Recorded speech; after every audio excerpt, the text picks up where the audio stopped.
The Panthers a little too comfortable with having a 2-goal lead after the first. The Flyers tilt the ice, and it results in 0 points on the night for the Cats.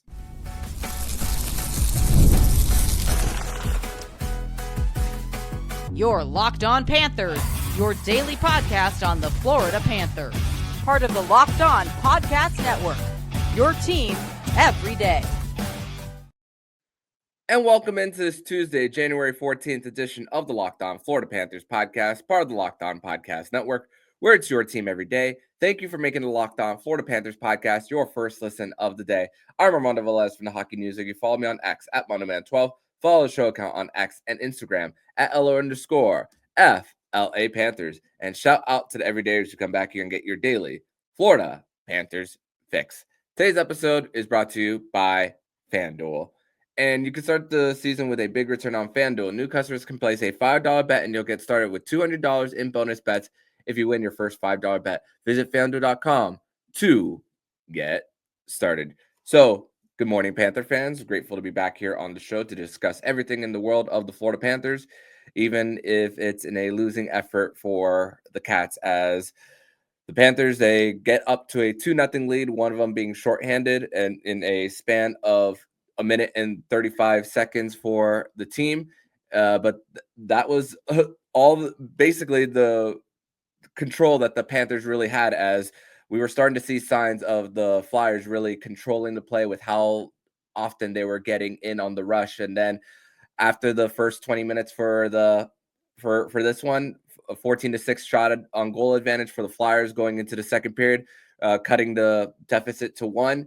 And then 2 minutes into the third period, they tie the game. The Panthers respond quickly a minute 35 later, but then it was Philly from there getting 2 goals in the last 14 minutes of the game, and the Panthers come up with 0 points on the night. And this is just a bummer for the Panthers, just a loss that's just for the Panthers. I mean, you're missing a whole bunch in this with Aaron Ekblad, especially on the blue line, but the Panthers really had a hard time just managing the puck in their own end. I mean, it's crazy because the odd man rushes for the Flyers, and Sergei Bobrovsky was just outstanding for how he defended the rush for the Flyers, but none of their goals actually came off that for Philadelphia here.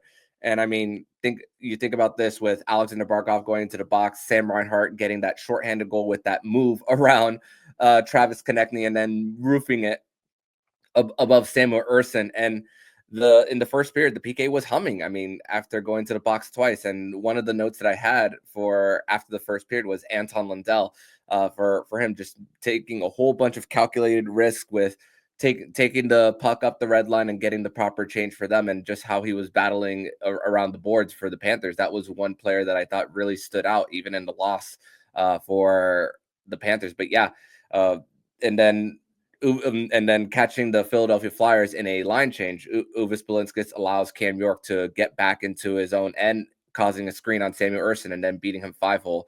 But Sam Reinhart, before we discuss some of the bad in this one, I mean, 5th shorthanded goal of the season, Panthers 11th shorthanded goal across the NHL. Second player in the last 20 years to have 5 or more shorthanded goals in a season in the last 20 years. And Mike Richards, the former Flyer, is the other one for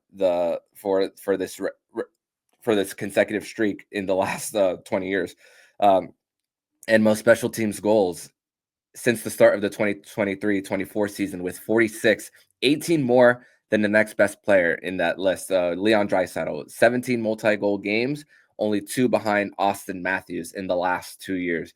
And Sam Reinhart, now the most games in franchise history with the power play goal and shorthanded goal, passing Pavel Bure and Alexander Barkov. So a power play goal and a shorthanded goal in the same game. He has 3 for the Panthers in his career. So now that's another record for Sam Reinhart for the Cats. But again, first period was outstanding for the Panthers. Didn't show much of a jump in the second period. Paul Murray spoke about how there was more turnovers than shot on goals in the second. We might be having a different conversation if that shot attempt by AJ Greer hits the net on the rush that Mackie Simiskevich was driving up the right wing, feeds to AJ Greer, has an open net, and then hits the post there in the second period, and that could have made it 3-0 at the time.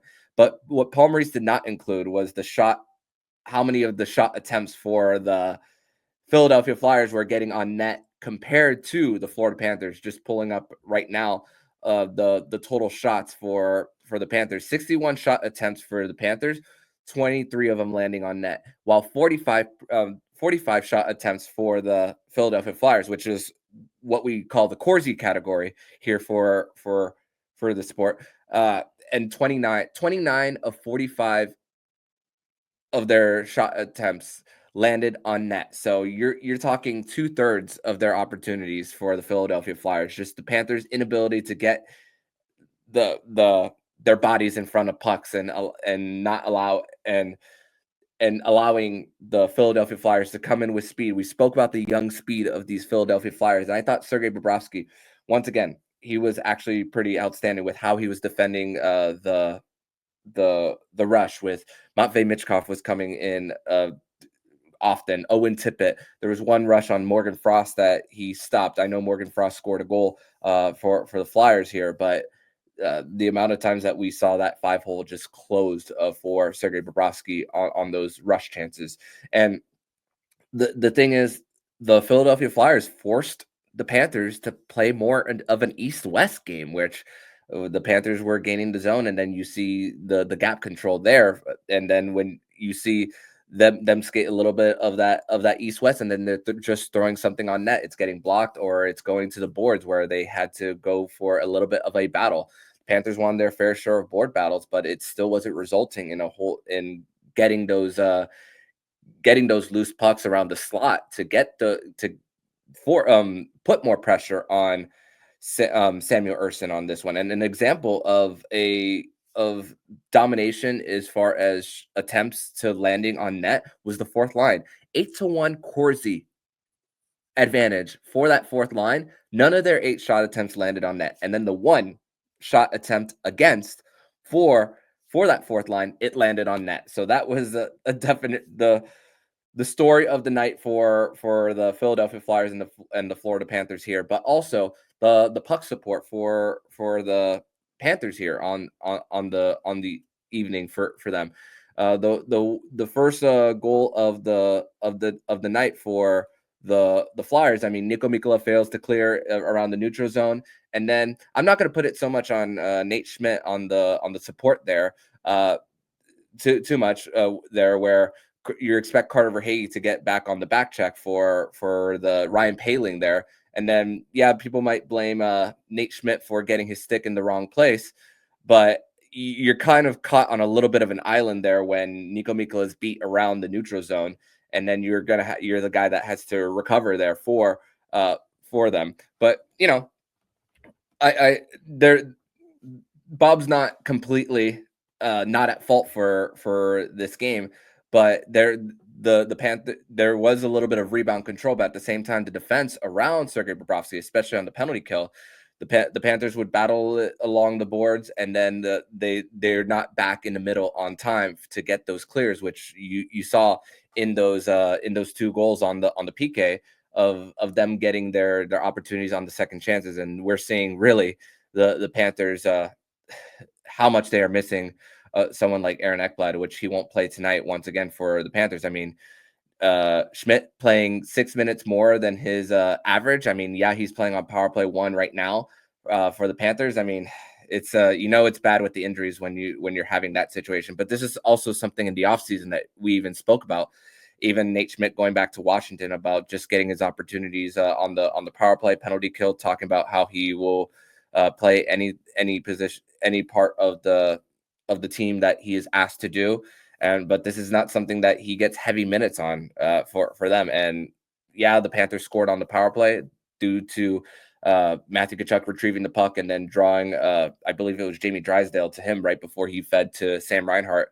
That was when the Panthers retook the lead at the time of 3-2 in the third period. But everything's all over the place for this team right now as far as who's playing at what line, what pair, the amount of minutes distribution for the Panthers, the lack of puck support for them, that and even management in their own end on failed breakouts. That is a little bit for the Panthers of just what's going on right now. And Evan Rodriguez spoke about just being a little too cute for the Panthers and got a little too comfortable when it comes to just having a lead. And it looked like that the Panthers were going to run away with this early. They haven't swept the Flyers since 2022, only twice in their franchise history that they swept the Flyers. So it's maybe once again the Panthers getting too comfortable in a situation when they get when they got a 2-goal lead. And we spoke about this, the Panthers needing to remain engaged through the regular season. And yeah, they were forced to be engaged when the deficit was cut to 1, but that it's not the type of engagement you want when you're not, when you're once again not getting your shots on net, and you're not doing anything crazy in order to create the space when you are in the offensive zone. And doesn't help that there's just so many penalties over and over again for this Panthers, which we're going to talk about more of the penalties. And also a crazy stat for the Panthers and them blowing a lead going into the third period, which we will provide in segment number 2. We're going to transition over there and also provide our 3 duds of the game and the moment where we thought the game was lost. We're going to discuss that next here on the Locked On Florida Panthers podcast. Today's episode is brought to you by FanDuel.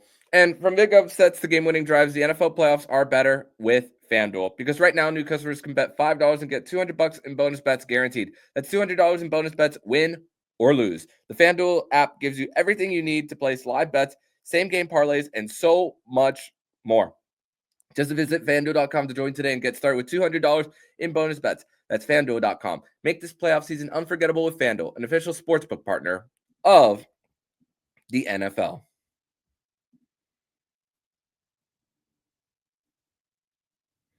Thank you once again for making the Locked On Florida Panthers podcast your first listen of the day here on a Tuesday, where the Florida Panthers lose to the Philadelphia Flyers by a final score of 4-3 from the Wells Fargo Center last night in Philadelphia. And also, I want to say congratulations to the Flyers on the news about them and the Philadelphia 76ers getting a new arena in South Philadelphia for them.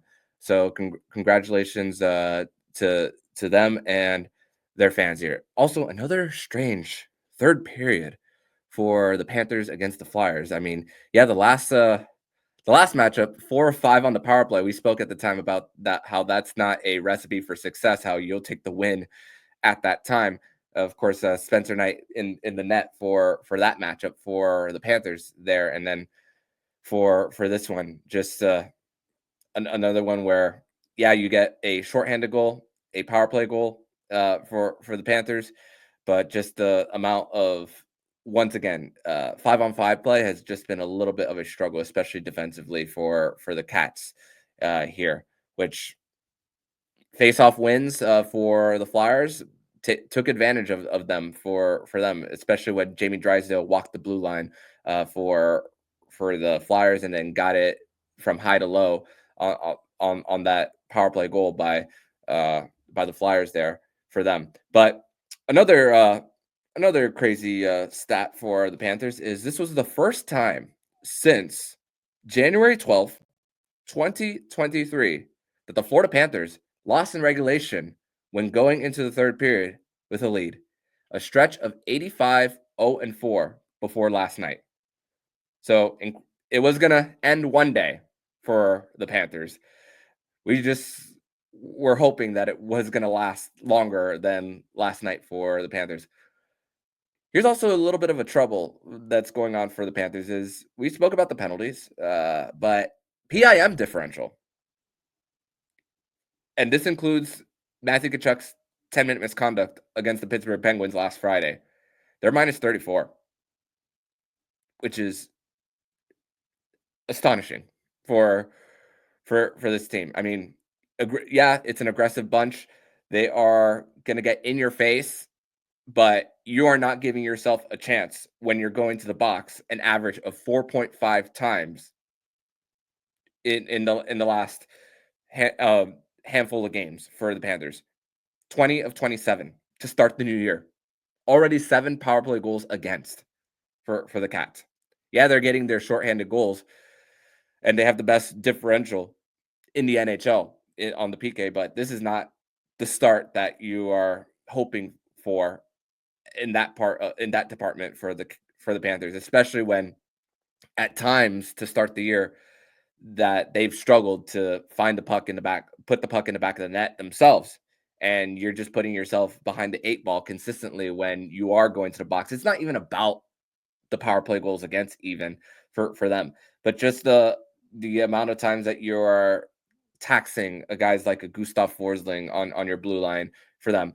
Even Sam Reinhart, yeah, I know he scored a goal, but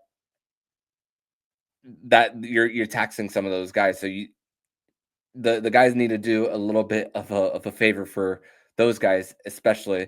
Uh, Got to give credit to Nico Mikla on the minutes that he has played more uh, recently for the Cats with the injuries to with the injury to Ekblad.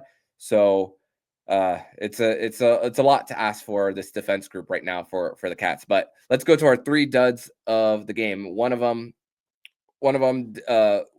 is Nico Mikla is the third dud of the game. Not we spoke about the failed clear for him in the neutral zone, but also the lack of support with Tobias Bjornfot on the battle that got the puck back to the point, and then where Kate's got the power play goal where there was no one around there for the Panthers to get it clear or even get it back to the corner to support and battle it along the boards there.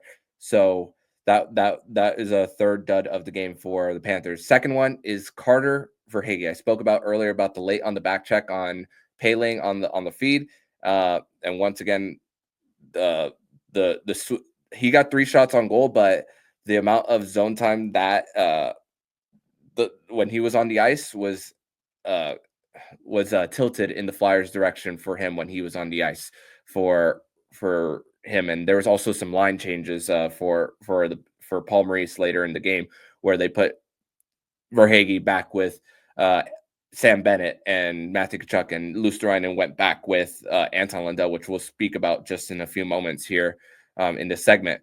Number 1 dud. This is rare when I have this person as a dud for the Panthers.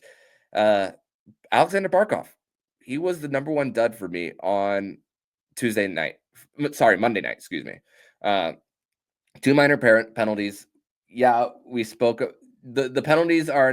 He's not a lady being a winner anymore for the Panthers. We've seen this new evolution of Barkov as the really more aggressive checking forward for him, along with outstanding 2-way play for him.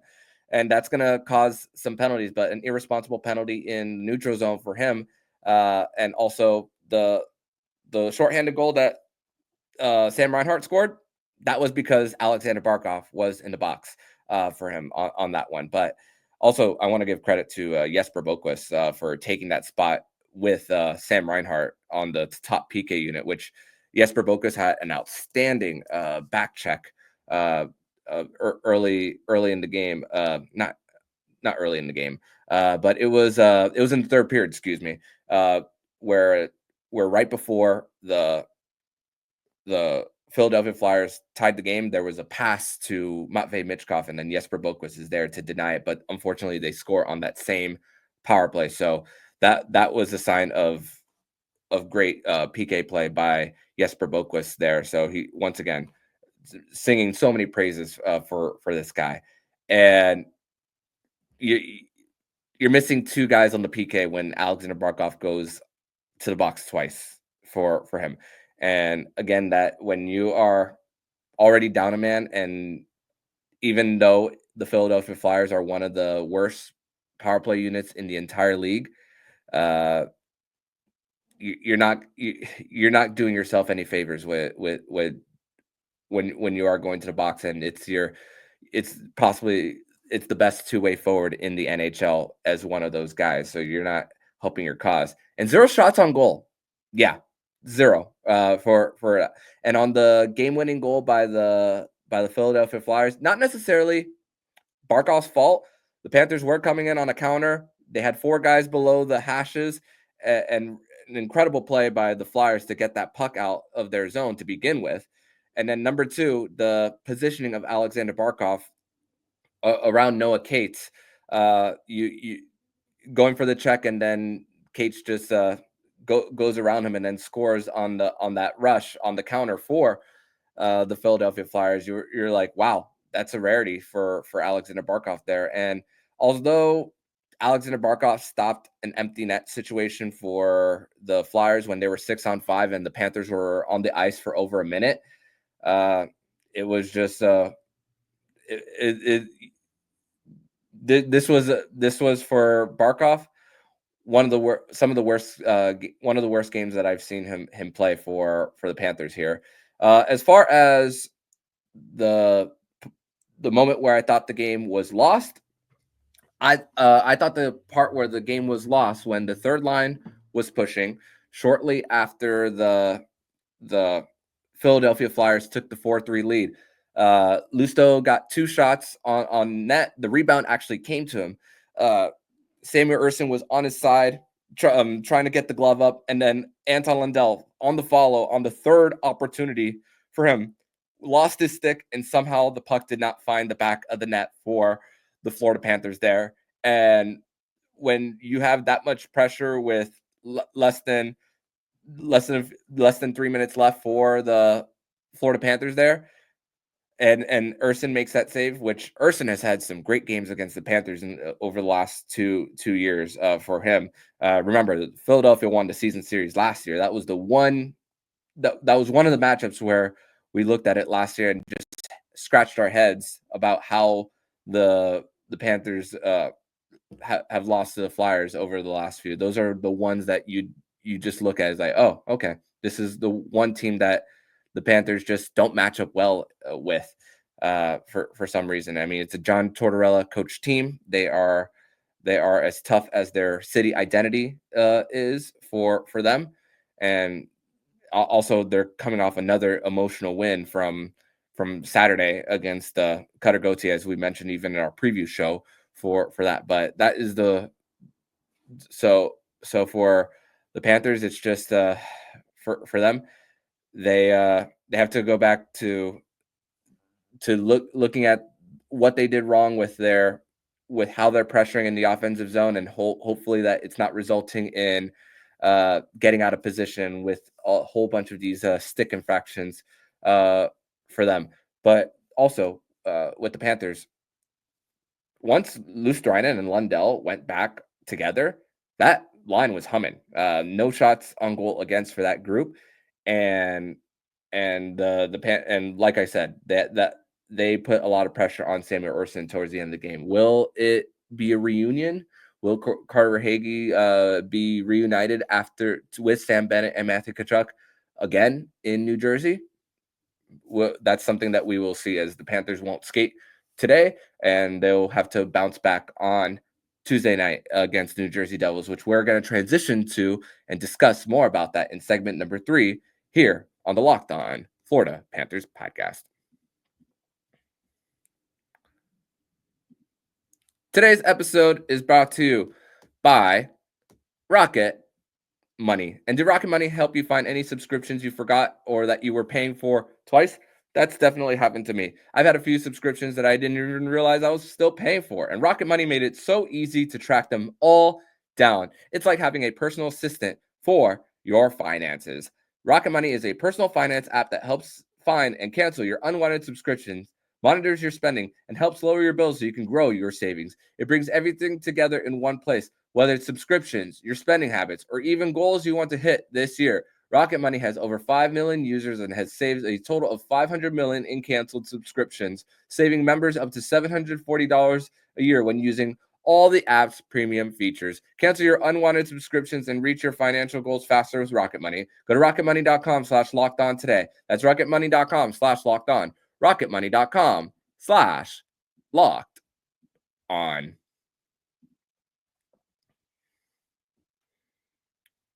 Thank you once again for making the Locked On Florida Panthers podcast your first listen of the day here on a Tuesday, where the Florida Panthers, the best part about this is that the fact that they're right back in action tonight in New Jersey. A second night of a back-to-back, which the Panthers have a pretty great record on back-to-backs this season. They're 4-1-0 on the second night of a back-to-back. The last time the Florida Panthers and the New Jersey Devils faced each other was when they had a little bit of a 2-game series back in early November. One of those games was without Sam Bennett. The Jesper Boquist goes on the second line, scores, but then nothing is really generated after that. Jesper Bratt had a hat trick, and Stefan Nason was on hat trick watch for the Devils. They went 3 of 5 on the power play in the second game, and Panthers didn't give themselves with a chance with how horrid their special teams were at the time. Panthers even had a 5-on-3 in the first matchup, and from periods 1 to 2, and couldn't convert there for them. And this was around, it's funny because this was around the time last year where the Panthers faced the New Jersey Devils, except it was at home for them. And it was against Nico Dawes and got absolutely goalied by him. The Panthers had a whole bunch of shots and couldn't generate anything on him at this point last season. It was also around the time last year where the Charlotte Checkers had their outdoor game against Rochester, where Spencer Knight and Uvis Balinskis participated in for them. So that's another thing about this time last year. This time last year also, we speak about Sam Reinhart and his 5 goals in the last 3 games. Again, this was the stretch of time last year where Sam Reinhart had a streak of special teams goals from January 2nd all the way to January 17th for him. But the Panthers in big need of a bounce back against the New Jersey Devils tonight. It doesn't get any easier for them, as Paul Maurice even speaks about how the Panthers are that team that everyone has circled on their calendar, where although the New Jersey Devils really early on in the season had a whole bunch of games played, they had more than any team in the NHL. Things are starting to now look things are starting to catch up as far as every team playing and them getting their fair share of rest for them after starting the season in Czechia for the Global Series. Still second in the Metropolitan Division, but third in points percentage. Carolina is just a little bit higher than them, 5-4-1 in the last 10 games for them. So they're still on their way to being a true contender in the Metropolitan Division after a step back year for them in 2024 for them.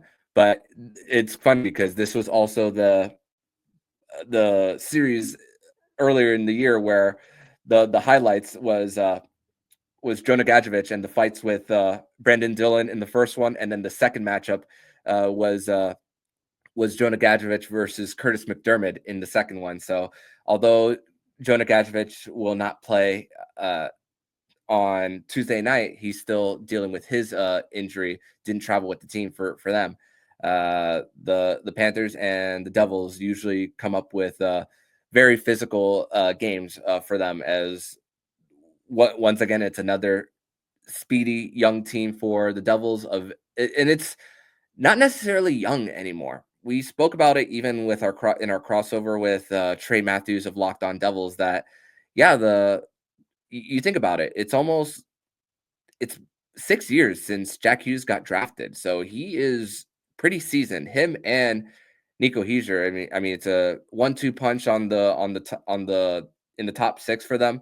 As I spoke, Jesper Bratt has been a really bright spot for the New Jersey Devils. Andre Palat, Stanley Cup champion for him, and that is a group that is really starting to find things together. And once again, they have goaltending. Finally, they have goaltending, as we've spoken about with former Panther Jacob Markstrom. So it's going to be one thing for the Panthers is that you hope that they make some adjustments from Monday night and find a way to support the puck better in their D zone, and also for the Panthers, find a way to get some open shooting lanes because uh, it would be get the puck down low, win your board battle, work it low to high, and then by the time it gets to the blue line, there's someone there to take away your space, and the shot would just go right into the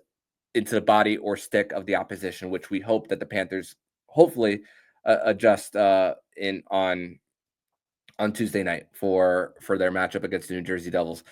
And we're starting to get that point in the season where all these season series are coming to an end. The season series for them against the Flyers ended. Now the season series for the Panthers is gonna against the Devils is coming to an end on Tuesday night, which will be a nationally televised game on ESPN Plus at 7:30. Bob Wischusen, PK Subban on the call with Ardo Cal and Kevin Weeks in the studio. The next two will be some nationally televised games. So they will have two of them this week and then one of them next week on TNT. So a big stretch of Panther games that the whole NHL world will be seeing. So this will be a good time for the Panthers to pick up some wins and recover from some of the uninspired performances that they have performed over the last week and a half for them. And once again, they gotta clean up the penalties, especially if it's in the offensive zone for them. Nothing is more killer than you think you're gonna get the puck in deep and get in on your forecheck, and then you end up being behind and then spinning the other player around for them. So that is one thing that we hope that gets fixed. So if not, then we will talk about it more on the post game, which Jacob Winans will be joining us on Tuesday night to break down tonight's matchup between the Florida Panthers and the New Jersey Devils from the Prudential Center. But in the meantime, if you like what you're hearing, please subscribe to the podcast to be notified every single time the Locked On Florida Panthers podcast jumps into your podcast feed. Don't forget to also subscribe to the other shows in Locked On NHL Network, including Locked On NHL, Locked On Fantasy Hockey, Flip Livingstone, and Still Roden, and Locked On NHL Prospects. Thank you once again for making the Locked On Florida Panthers podcast your first listen of the day. So I'm Armando Velez, signing off. And you've been listening to Locked On Florida Panthers podcast, part of the Locked On Podcast Network, where it's your team every day.